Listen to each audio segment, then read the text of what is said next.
Hello all. நேற்று வரைக்கும் நம்ம வந்து வீக்லி அனலைசிஸ், அதாவது ஒரு மந்த்லி டைம் ஃப்ரேம்லேருந்து ஒரு சார்ட்டை எடுத்தால் எப்படி வந்து ஏ டு இசட் அந்த என்ட்ரி எடுக்கிற வரைக்கும் எப்படி வந்து அனலைஸ் பண்ணுறதுன்னு சொல்லிட்டு பார்த்தோம். சரி, இன்னைக்கு வந்து நம்ம என்ன பண்ணோம் அப்படின்னா, ஒரு விஷயமா தெரிஞ்சுப்போம். நான் சொல்லியிருந்த இப்போ supply demand, support resistance, order blocks, institution candles, inducements, அப்புறம் ஸ்வீப்னு சொல்லுவாங்க.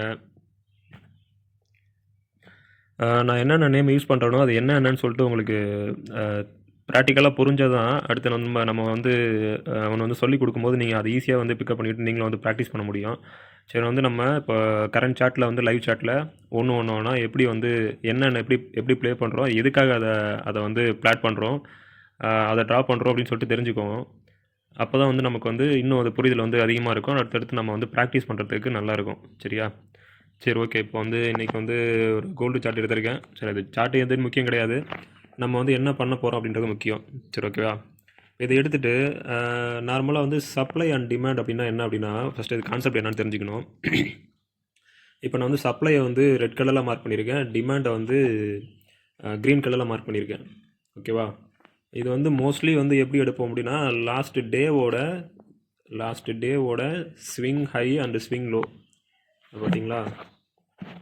இது வந்து லாஸ்ட் டேவோட ஸ்விங் ஹை அல்லது ஸ்விங் லோ. இதுதான் மோஸ்ட்லி வந்து சப்ளை டிமாண்டாக எடுப்போம். ஏன் அப்படின்னா மோஸ்ட்லி இதை எடுப்போம். இன்னொரு ரீசன் இருக்குது. இப்போ வந்து அடுத்து வந்து 4 ஹவரில் போயிட்டு பார்த்தோம் அப்படின்னா,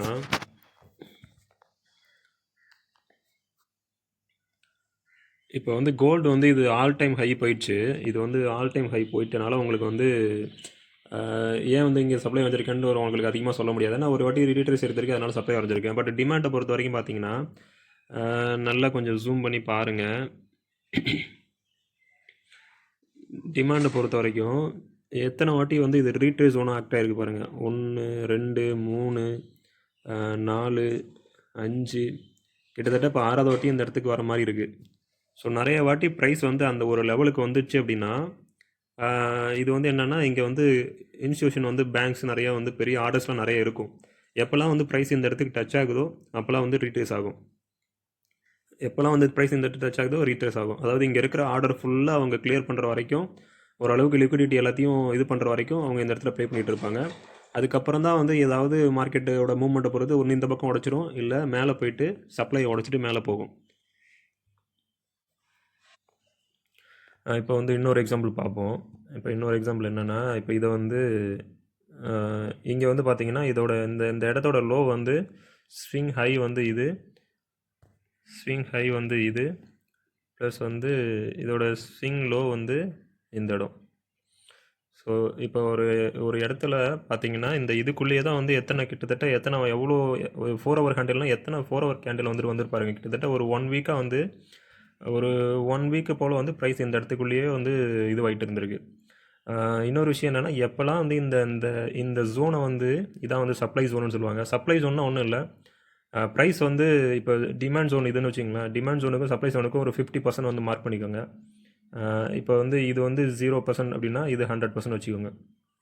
அதாவது என்ன கான்செப்ட் அப்படின்னா, இப்போ வந்து இங்கே வந்து ப்ரைஸ் வந்து இந்த ப்ரைஸ் வந்து ஒரு 100 ரூபாயில் ட்ரேட் ஆகிட்டு இருக்கு. இது வந்து ஒரு 150 ரூபா போகுது, திரும்ப வந்து ஒரு 200 ரீச் ஆகிடுது.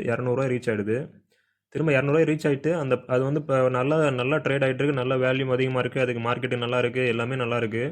அப்படின்ற பட்சத்தில் அது வந்து ஒரு 150 கீழே உடச்சி ஒரு 145 வந்தாலே வந்து அது ஒரு நல்ல ப்ரைஸ் தான், வாங்கக்கூடிய ப்ரைஸ் தான் சொல்லிட்டு பையர்ஸ் வந்து இந்த 50% வந்த பிறகு திரும்ப வாங்க ஆரம்பிப்பாங்க. திரும்ப ப்ரைஸ் மேலே போகும், திரும்ப கீழே லைட்டாக வந்ததுன்னா திரும்பவும் சப்போர்ட் எடுக்கிற மாதிரி, திரும்பவும் ப்ரைஸ் வந்து ஒரு 150 கிட்ட வந்ததுன்னா நம்ம வாங்குவோம், ஆவரேஜ் பண்ணி வாங்குவோம்னு சொல்லிட்டு திரும்ப வாங்குவாங்க. இதே கான்செப்ட் தான். ஏன்னா ப்ரைஸ் வந்து ஒரு வாட்டியும் வந்து நம்ம வந்து கீழே வந்துட்டு இருக்கோம். அதாவது இப்போ 100 ரூபாய்க்கு ஆரம்பிச்சது அப்படின்னா, 100 ரூபாய்க்கு ஆரம்பிச்சதுன்னா எல்லா வாட்டியும் வந்து ப்ரைஸ் வந்து 100 ரூபாய்க்கே வந்துட்டு தான் திரும்பி போகணும் நம்ம எதிர்பார்க்க முடியாது. ஓரளவுக்கு ஆவரேஜாக வந்து அது வந்து பொட்டன்ஷியல் வந்து நிறையா இருக்குது. இந்த ப்ரைஸ் வந்து இன்னும் 300 கூட போகிறதுக்கு வாய்ப்பு இருக்குது. ஸோ வந்து இப்போ 200 போயிட்டு ஒரு வாட்டி சின்ன ரீட்ரேஸ் எடுத்திருக்கு. அப்படின்ற பட்சத்தில் அது என்ன பண்ணுறது, அந்த ஒரு சரி பரவாயில்ல வாங்கி வச்சுப்போம், கண்டிப்பாக இது மேலே போகும் அப்படின்ற ஹோப்பில் வந்து வாங்குறது. அதாவது ஒரு லெவலுக்கு போயிடுச்சு அப்படின்னா இப்போதைக்கு இது ஓவர் விலை, இந்த இடத்துல இப்போதைக்கு இது ஓவர் விலையாக இருக்குது, இன்னும் கொஞ்சம் டிப் வந்தால் வாங்குவோம் அப்படின்ட்டு வெயிட் பண்ணுறது. அப்போ இந்த இடத்துட்ட ஒரு 150க்கு வந்தோடனே என்ன பண்ணுவாங்க, கொஞ்சம் கொஞ்சமாக ஆவரேஜ் பண்ணி ஓகே இதுவே நல்ல ப்ரைஸ் தான் நம்ம வாங்கிடுவோம்னு சொல்லிட்டு வாங்க ஆரம்பிப்பாங்க. இதுதான் வந்து ஒரு இது வந்து டிமாண்ட் ஜோனோட ஸ்டார்ட்னு சொல்லலாம். இதுக்கப்புறம் இந்த 150 இப்போ 100 இது வந்து 200 ப்ரைஸு ரேஞ்ச் இது வந்து வேல்யூ. இப்போ இது வந்து 150. ஸோ வந்து இது 0, இது 50%, இது 100%. அதாவது இந்த லொக்கேஷனுக்கு இந்த இடத்துக்கு வந்து இப்போ வந்து ப்ரைஸ் வந்து இது வந்து ஓரளவுக்கு 50%ல் நல்ல விலையில் வருது அப்படின்ற மாதிரி கணக்கு இது. ஸோ இப்போ இது உடச்சிட்டு திரும்ப கீழே வந்துச்சுன்னா என்ன பண்ணணும், கண்டிப்பாக வந்து ஒரு வாட்டி இல்லை 2 வாட்டி வந்து இது வந்து கண்டிப்பாக ஒரு மேலே வந்து இங்கே வந்து வந்து இந்த ப்ரைஸ் ரீச் ஆச்சு அப்படின்னாலே மேலே வந்து ப்ரைஸை புஷ் பண்ணும். ஏன் அப்படின்னா 150லேயே வந்து நிறைய பேர் வாங்குறதுக்கு ரெடியாக இருந்தாங்க. ஸோ 100 வரும்போது இது கண்டிப்பாக வந்து இன்னும் மேலே போகும் அப்படின்ற மாதிரி பீப்புள் வந்து ரொம்ப இது அக்ரெசிவாக வந்து பை பண்ணுவாங்க. ஸோ இதுதான் வந்து கான்செப்ட்டு. ஸோ நார்மலாக நம்ம என்ன பண்ணுவோம், இப்போ வந்து ஒரு சப்ளை ஜோன் டிமாண்ட் ஜோன் வந்து ஃபைண்ட் அவுட் பண்ணிட்டோம் அப்படின்னா அதை வந்து நான் வந்து இப்போ நார்மலாக வந்து சப்ளை ஜோனை வந்து ஒரு ரெட் கலர் அப்படின்ற இதில் வந்து மார்க் பண்ணி வச்சுப்பேன். சப்ளை ஜோன்னா வந்து டிஸ்ட்ரிபியூஷன் சொல்லுவாங்க. அதாவது ப்ரைஸ் இந்த இந்த இந்த ரேஞ்சை ரீச் ஆகிடுச்சு அப்படின்னா இது வந்து ஓவர் விலை ஆகிடுச்சு அப்படின்றது. கரண்ட்லி இப்போ வந்து ஓவர் விலையாக இருக்குன்னு சொல்கிறதுக்காக ரிஜெக்ட் பண்ணி இந்த இடத்துல வந்து இங்கே வாங்குறவங்க என்ன பண்ணுவாங்க, இங்கே வாங்குறவங்க என்ன பண்ணுவாங்க, இங்கே விற்றுருவாங்க, இங்கே செல் பண்ணுவாங்க. ஸோ செல் பண்ணும்போது அவங்க ப்ராஃபிட் புக் பண்ணும்போது ப்ரைஸ் வந்து கீழே வரும், திரும்ப ஆவரேஜ் பண்ணி திரும்ப இங்கே பை பண்ணுவாங்க, திரும்ப அந்த லெவலில் போகும்போது செல் பண்ணுவாங்க, திரும்ப இப்படியே நடந்துகிட்டு இருக்கும். திரும்ப இது சம்டைம் வந்து ரீட்டைல் ட்ரேடரோட ட்ராப்பாக கூட இருக்கும். சில பேர் என்ன பண்ணுவாங்க, இங்கே வந்து செல் ஆர்டர் போட்டுட்டு வெயிட் பண்ணிட்டு இருப்பாங்க, இங்கே ஸ்டாப்லாஸ் போட்டு வெயிட் பண்ணிட்டு இருப்பாங்க, திடீர்னு போயிட்டு அந்த ஸ்டாப்லாஸ் ஹிட் பண்ணிவிட்டு திரும்ப கீழே வரும், திரும்ப வந்து மேலே போயிட்டு திரும்ப கீழே வர மாதிரி சரி இனிமேல் கீழே வருதுன்னு செல்லு போடும்போது திரும்ப மேலே உடச்சிட்டு பிரேக் பண்ணிவிட்டு மேலே போகும். இந்த மாதிரி ப்ரைஸ் வந்து இந்த ரேஞ்சில் மட்டுமே ஒரு மாதிரி இதுவாகிட்டு இருக்கும்போது வந்து கொஞ்சம் கேர்ஃபுல்லாக தான் ட்ரேட் பண்ணணும். ரெண்டாவது வந்து இதில் வந்து ஒரு பேட்டர்ன் வந்து ஃபார்ம் ஆகிருக்கு, நல்லா பார்த்தீங்கன்னா தெரியும். இதில் வந்து ஒரு பேட்டர்ன் ஃபார்ம் ஆகிருக்கு. என்ன அப்படின்னா இந்த நிமிஷம் இங்கே பார்த்தீங்கன்னா இந்த இந்த இந்த பேட்டர்ன் வந்து ஃபார்ம் ஆகிருக்கு. இந்த பேட்டர்ன் வந்து ஃபார்ம் ஆகிருக்கு. அது வந்து புல்லிஷ் பேட்டர்ன் சொல்லுவாங்க. அது வந்து நமக்கு பேர்லாம் தேவையில்லை. அதாவது ஒரு ஸ்ட்ரக்சர் வந்து இப்படி வந்துச்சு, இப்படி வந்துட்டு திரும்ப வந்து ஒரு புஷ் பண்ணி, அதாவது ரொம்ப நேரவாக போகுது அப்படின்னா இது வந்து கண்டிப்பாக மேலே உடைக்க போகுது அப்படின்னு அர்த்தம். இந்த இடத்துல வந்து பார்த்திங்கன்னா நல்லா வந்து ப்ரைஸ் வந்து அப்படி டைட் ரேஞ்சுக்கு வந்துட்டு திரும்ப வந்து ஒரு இடத்துல மேலே உடச்சிருச்சு. ஓகேவா? சரி, ஓகே. ஸோ இப்போ நான் காட்டின அதே பேட்டர்னு அந்த இங்கே வந்து ஃபார்ம் ஆகிருக்கு பாருங்கள். அப்படி வந்திருக்கு, வந்துட்டு நல்லா ஒரு கொஞ்சமாக டைட் ரேஞ்சுக்கு போயிட்டு ஓரளவுக்கு டைட் ரேஞ்சுக்கு போயிடுச்சு அப்படின்னாலே அடுத்து என்ன பண்ணணும், அடுத்து ஒன்று மேலே உடைக்கும் இல்லை கீழே உடைக்கும். பட் வந்து இந்த ஃபார்ம் ஆகிருக்க பேட்டர்ன் வந்து கீழேருந்து வந்து இப்படி வந்து ரொம்ப டைட் ரேஞ்சுக்கு போயிருக்கனால அடுத்து இதோட பேட்டர்ன் படி வந்து இது மேலே தான் உடச்சிட்டு போகும். ஸோ இங்கே ஒரு பேட்டர்ன் ஃபார்ம் ஆகிருக்கு. ஓகேங்களா? நெக்ஸ்ட்டு வந்து வேறு என்ன இதில் வந்து பார்க்கலாம் அப்படின்னா, நெக்ஸ்ட்டு வந்து இதில் வேறு என்ன பார்க்கலாம் அப்படின்னா, இதை ஒரு ஜோன் வச்சுப்போம். இப்போ இது வந்து நமக்கு சப்ளை ஜோனு. இப்போ இது வந்து டிமாண்ட் ஜோனு நமக்கு. ஓகே, இப்போ எக்ஸ்பிளைன் பண்ணது உங்களுக்கு புரிஞ்சிருக்கும்னு நினைக்கிறேன். அதாவது ப்ரைஸ் வந்து இந்த இடத்துக்கு வந்துருச்சு அப்படின்னாலே இது வந்து ஒரு ஓவர் வேல்யூ அப்படின்னு சொல்லிட்டு எல்லோரும் செல் பண்ண ஆரம்பிக்கிறது. இப்போ இந்த 50%க்கு வந்துருச்சு அப்படின்னாலே இதுக்கு கீழே ப்ரைஸ் வந்துச்சுன்னா தாராளமாக வந்து இப்போ ஃபஸ்ட்டு வாட்டி மேலே போயிட்டு திரும்ப வந்து இந்த ரேஞ்சுக்கு வரும்போது தாராளமாக கண்டிப்பாக நம்ம வந்து பை பண்ணி ட்ரை பண்ணலாம். இங்கே இடத்துல பை பண்ணிவிட்டு கீழே வந்து கொஞ்சம் ஸ்டாப்லாஸ் போட்டு ட்ரை பண்ணலாம். திரும்ப 2வது வாட்டி இல்லை 3வது வாட்டியும் வந்து வரும்போதும் கூட நம்ம ட்ரை பண்ணி பார்க்கலாம். அதுக்கு மேலே வந்து கொஞ்சம் யோசிக்க வேண்டியது தான். ஏன்னா இதோட அடுத்து வந்து இங்கே ஏதாவது பேட்டர்ன் ஃபார்ம் பண்ணுதா, இல்லை வந்து ஒரு ட்ரெண்ட் வந்து எப்படி போயிட்டுருக்கு அந்த இதையும் வந்து அப்சர்வ் பண்ணணும். எல்லாத்தையும் நோட் பண்ணிட்டு தான் அடுத்து ஒரு 2 என்ட்ரி இல்லை 3வது என்ட்ரி வரைக்கும் கொஞ்சம் நம்ம வந்து ஒரு ரிஸ்க் எடுக்கலாம். 2 என்ட்ரி கன்ஃபார்ம் ரிஸ்க் எடுக்கலாம். 3வது என்ட்ரி பார்த்துக்கிட்டு மார்க்கெட் சுச்சுவேஷன் எப்படி இருக்குன்னு பார்த்துக்கிட்டு ரிஸ்க் எடுக்கலாம். எப்போதுமே எஸ்எல் போடாமல் ஸ்டாப் லாஸ் போடாமல் ஒரு ட்ரேட் எடுக்கக்கூடாது. என்னை பொறுத்தவரைக்கும் இது வந்து ஒரு கரெக்டான வாங்குகிற ஜோனா அப்படின்னா அப்படி கிடையாது. ஏன்னா இப்போ நீங்கள் இந்த இடத்துல பார்த்தீங்கன்னா கிட்டத்தட்ட ஒரு வாரமாகவே ப்ரைஸ் வந்து இந்த ரேஞ்சிலே தான் ட்ரேட் ஆகிட்டு இருக்குது. ஸோ வந்து நான் சொன்னபடி சப்போர்ட்டுக்கோ இல்லை ரெசிஸ்டன்ஸுக்கு, அதாவது சப்ளைக்கோ இல்லை டிமாண்டுக்கோ வந்தால் தான் ட்ரேட் எடுக்கணும் அப்படின்னா பார்த்தீங்கன்னா உங்களுக்கு டிமாண்டுக்கு ப்ரைஸ் வரவே இல்லை, ஒரு வாரமாக வரவே இல்லை. ஸோ வந்து இன்னொரு விஷயம் என்னென்னா, இப்போ இது வந்து இங்கே வந்து அதாவது சப்ளைக்கு பக்கத்தில் இருக்குது, நமக்கு தெரியுது. இருந்தாலும் வந்து இப்போ நம்ம இந்த ஜோன் முடிஞ்சனால நம்ம வந்து இதை வந்து ஓகே இது இத்தனை வாட்டி சப்ளையில் வந்து டிஸ்ட்ரிபியூஷன் ஆயிருக்குன்னு சொல்லிட்டு நம்ம சொல்கிறோம். ஆனால் வந்து இது ட்ரெண்டு வந்து பார்த்தீங்கன்னா பை ட்ரெண்டு தான் இருக்குது. ஸோ வந்து ட்ரெண்டு வந்து இன்னும் பை ட்ரெண்டாக இருக்குது. ஸோ பை ட்ரெண்டாக இருக்கும்போது நம்ம போயிட்டு ஒரு சப்ளை எடுத்துருச்சுன்றதாக நம்ம வந்து செல் பண்ணிட்டு உட்காந்துருக்கிறது ரைட்டானா அது வந்து ஒரு நல்ல விஷயம் கிடையாது. ஏன்னா எப்போ வேணாலும் ப்ரைஸ் வந்து பிரேக் அவுட் பண்ணிவிட்டு உடனே மேலே போகலாம். இவ்வளோ வாட்டி ரீட்ரேஸ் எடுக்கணும் அப்படின்னு அவசியம் கிடையாது. ஏன்னா ட்ரெண்டு ஃபுல்லாகவே இன்னும் பை ட்ரெண்டில் இருக்குது. ஒரு இதில் கூட இன்னும் செல் ட்ரெண்டு திரும்பவே இல்லை.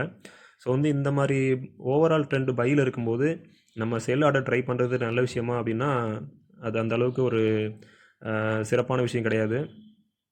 பட் ஆனால் நீங்கள் ட்ரை பண்ணி பார்க்கலாம். உங்களுக்கு வந்து கான்ஃபிடென்ட் இருந்தது அப்படின்னா செல்லு வரும்போது இந்த சப்ளை ஜோன்லாம் வரும்போது ஒரு வாட்டி எஸ்எல் போட்டுட்டு எஸ்எல்ல இது பண்ணிவிட்டு செட் பண்ணிவிட்டு ட்ரை பண்ணி பார்க்கலாம். ஒரு ட்ரை தான் பண்ணி பார்க்கலாம்.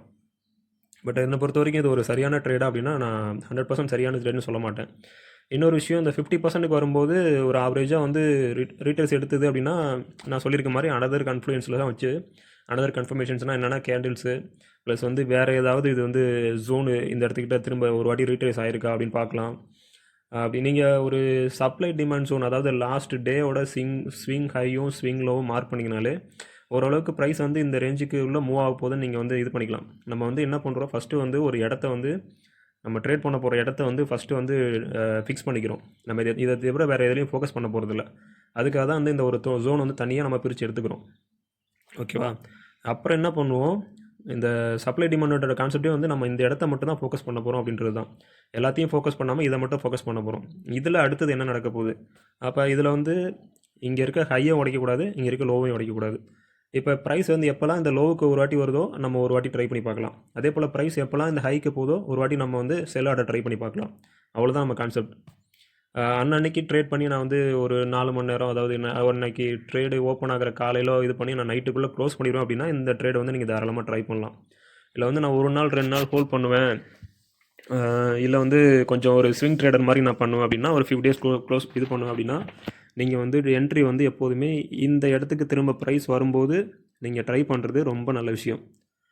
ஓகேவா? அப்படி இல்லையா, இதை பிரேக் அவுட் கொடுத்த பிறகு திரும்ப ஒரு வாட்டி ரீட்ரேஸ் எடுக்கும், லைட்டாக ஒரு ரீட்ரேஸ் எடுக்கும். இப்போ இந்த சப்ளையோ டிமாண்டையோ பிரேக் அவுட் பண்ணிடுச்சு அப்படின்னா, இல்லை இங்கே வந்து ப்ரைஸ் வந்து பிரேக் அவுட் பண்ணிடுச்சுன்னா லைட்டாக ஒரு இது திரும்ப ரீட்ரேஸ் கொடுத்து திரும்ப கீழே போகும்.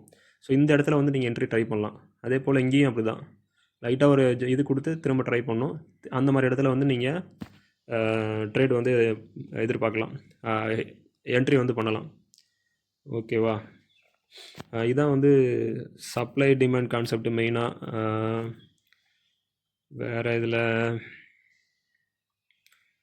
இதில் வந்து வேறு என்னென்னா, சப்போர்ட் ரெசிஸ்டன்ஸுக்கும் சப்ளை டிமாண்டுக்கும் என்ன டிஃப்ரெண்ட் அப்படின்னு சொல்லிட்டு பாருங்கள். ஒன்றும் இல்லை, இப்போ வந்து சப்ளை டிமாண்டுன்றது ஒரு பெரிய ஜோன், அந்த அதாவது ஜோனை மார்க் பண்ணுறது. சப்போர்ட் ரெசிஸ்டன்ட் அப்படின்றது இப்போ வந்து ப்ரைஸ் வந்து சப்போஸ் வந்து இந்த இடத்துல இந்த ரேஞ்சில் வந்து இப்போது இது இங்கே வந்து ட்ரேட் ஆகிட்டுருக்குன்னு வச்சுக்கோங்க. இந்த இடத்துல ட்ரேட் ஆகிட்டுருக்குன்னு வச்சுக்கோங்க. அப்போ இதில் வந்து இது வந்து சப்போர்ட்டு, இது வந்து ரெசிஸ்டன்ஸ். ஸோ எப்போல்லாம் ப்ரைஸ் வந்து ரெசிஸ்டன்ஸை உடைக்குதோ அது வந்து மேலே வந்து இப்போ ஃபுல்லாக பையில் போகுது. எப்போல்லாம் சப்போர்ட்டை உடைக்குதோ அப்போ வந்து திரும்ப ட்ரெண்ட் வந்து ரிவர்ஸ் ஆகுதுன்னு அர்த்தம்.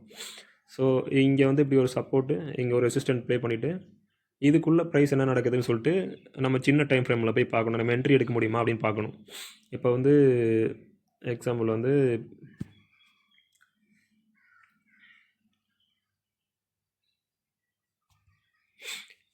4 ஹவர்லேயே நம்ம மார்க் பண்ணிட்டோம். மார்க் பண்ணிட்ட பிறகு பார்த்தீங்கன்னா இது வந்து உள்ளுக்குள்ளேயே இப்போ இந்த நம்ம ஜோனுக்குள்ளேயே பார்த்தீங்கன்னா நமக்கு ட்ரேட் ஆகிட்டு இதை டெலிட் பண்ணிடுவோம்.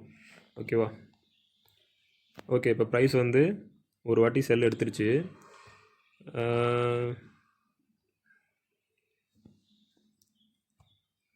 திரும்ப வந்துட்டு இது இந்த இடத்துக்கிட்ட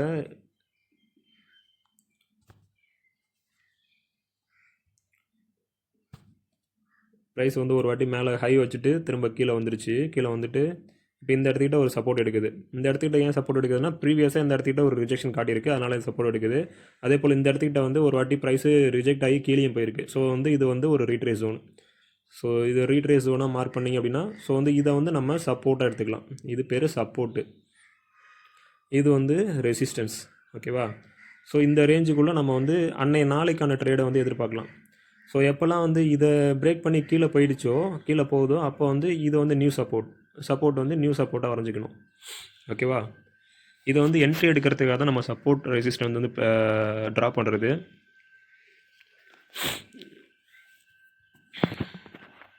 ஓகே, இப்போ வந்து நம்ம இந்த சப்போர்ட் வந்து புது சப்போர்ட் வைக்கிறனால நம்ம அடுத்து இதை சப்போர்ட்டாக நம்ம மார்க் பண்ணிக்கலாம்.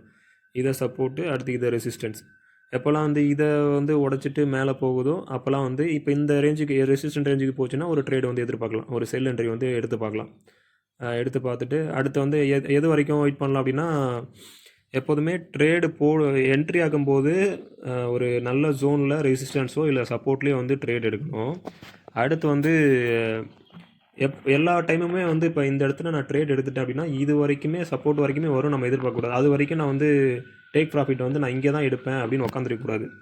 அதுக்கு என்ன பண்ணணும், இப்போ வந்து இங்கே ட்ரேட் எடுத்துட்டிங்க அப்படின்னா எஸ்எல் வந்து பக்கத்துலேயே கொஞ்சம் ஒரு 4 ஒரு 10 பிப்போ இல்லை 20 பிப்ஸோ வந்து பக்கத்துலேயே எஸ்எல் ஃபிக்ஸ் பண்ணிவிட்டு அடுத்து என்ன பண்ணணும் அப்படின்னா இதோட கடைசியில் எடுத்திருக்க ஒரு இப்போ வந்து இது வந்து சின்ன பை ட்ரெண்ட் மாதிரி போயிருக்கு. இங்கே வந்து செல் ஆச்சு, திரும்ப வந்து இப்போ ஹையர் லோ ஃபார்ம் பண்ணியிருக்கு. ஹையர் லோ, இங்கே வந்து ஒரு ஹையர் லோ ஃபார்ம் பண்ணியிருக்கு, திரும்ப மேலே போயிருக்கு.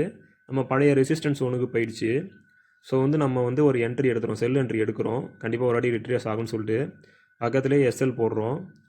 அடுத்து டேக் ப்ராஃபிட் வந்து எங்கே பார்க்கணும்னா இதுதான், இங்கே தான் ஃபஸ்ட்டு வந்து டேக் ப்ராஃபிட் வரணும். அதாவது ஃபஸ்ட்டு டிபி வந்து இங்கே தான் போடணும். அப்படி உங்களுக்கு இன்னும் கன்ஃபார்மாக இது வந்து கீழே போகும்னு தெரிஞ்சு ஒரு கான்ஃபிடென்ட் இருந்ததுன்னா நீங்கள் வந்து அடுத்த டிபியை வந்து ட்ரை பண்ணலாம். அதாவது அடுத்த ரேஞ்சை வந்து நீங்கள் வந்து டேக் ப்ராஃபிட் வைக்கிறதுக்கு யூஸ் பண்ணலாம்.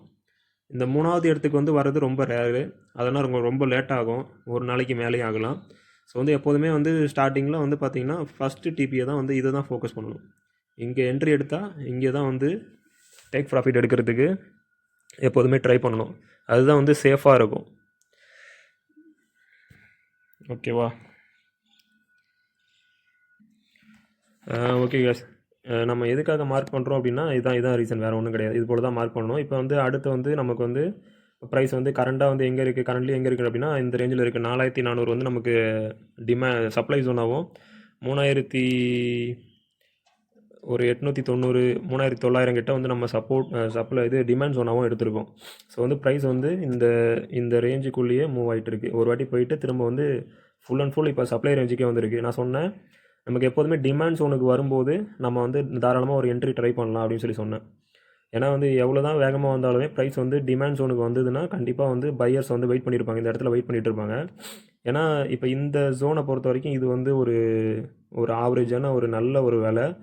இது வந்து 50% மேலே போயிடுச்சுன்னு அர்த்தம். இது வந்து ஒரு 3900ன்றது அவங்கள பொறுத்த வரைக்கும், பையர்ஸை பொறுத்த வரைக்கும் ஒரு நல்ல விலை. இன்னும் வந்து ப்ரைஸ் பொட்டன்ஷியலாக மேலே போகணும்னு எதிர்பார்க்குறாங்க. ஸோ வந்து 4100 4150ன்றது வந்து ஒரு சென்டர் ஜோனு.